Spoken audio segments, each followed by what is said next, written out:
Alright, Common Core Algebra 1, we're going to look at our third section for our second chapter of this year. Today, by the end of this lesson, you should be able to solve a linear inequality, which is a lot like an equation, and then also graph the solution of the linear inequality, again, somewhat like an equation. Okay, so jumping into it, a linear inequality is similar to an equation, like I said, except for it's going to use one of these four expressions instead of the equal sign. So the first one in red here is going to be less than or equal to, remember. The second one in green is going to be greater than or equal to. In blue will be less than, strictly less than, and in purple here is going to be greater than. Okay, so it's a lot like an equation, except for it uses one of these four symbols instead of an equal sign. So if we're going to solve linear inequality, first thing we're going to do is just like an equation, we do things, remember anything you do to one side, you have to do both sides. Oops, I'm using the English spelling there, aren't I? Okay, so anything we do to one side, we have to do to both sides. And then also remember we're going to use inverse operations, just like we do with an equation. And finally, the biggest thing here, and you might want to make sure you write this down, start, highlight it, do something to make sure you draw attention. When you're dividing by a negative, you're going to switch the symbol. Okay, so anytime we divide by a negative, our symbol has to turn around, point the other direction.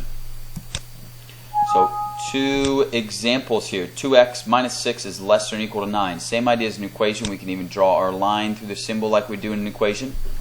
We want to get rid of that 6 first, so we're going to add 6 to both sides. That's going to leave us with 2x is less than or equal to, and now we're going to have 15.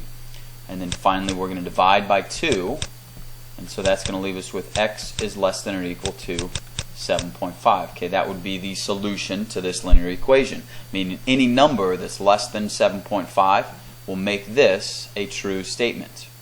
Okay, notice we divided here, but it wasn't by negative, so I didn't turn my symbol around. You'll see a difference when we do this next one. Since I have a positive 6, I'm going to start by subtracting 6 from both sides. That would give me 9 over here, and don't forget to bring your negative with that piece. We're going to have a negative 4x. Okay, now we divide by a negative 4, and that's going to leave us with x on this side. 9 divided by negative 4 is going to give us negative 2.25. And the big thing, since we divided by a negative, we turn that symbol around. So now this is going to say x is greater than negative 2.25. Okay, so big thing, divide by a negative, flip your symbol. Next thing then, if we're going to graph that solution, so we're going to look back at those two answers in 1 second. Again, we're going to draw the number line labeled with the appropriate numbers, and then we're going to choose either an open circle or a closed circle. So we do an open circle when it's less than or greater than, meaning it doesn't include the value.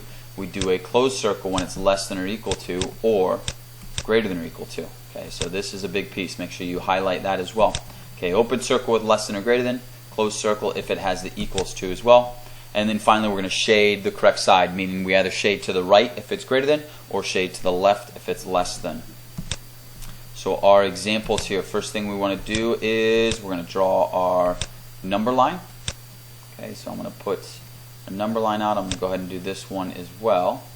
And then we need to remember the solution for this one was x is less than or equal to 7.5, which we found in 2 slides before. We solved that one. So if I'm going to put important numbers up here, okay, we can always start with 0, and then we could say 1, 2, 3, 4, 5, 6, 7. I'm going to go past 8. Okay, so we're counting by ones here. And we need to choose, do we want an open circle or a closed circle? So I look at the symbol, I see it has an equals to.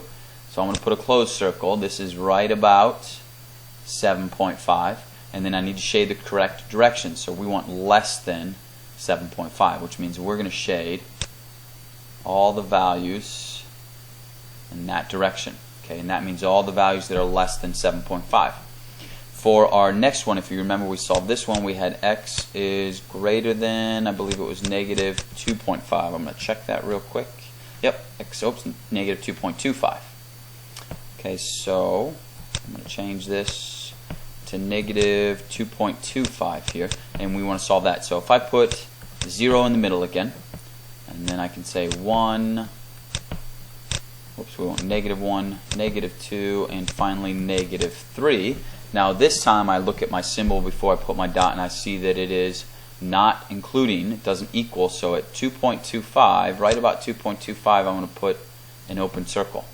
And then we want to say greater than, so outside of my open circle, I'm going to shade everything that's greater than.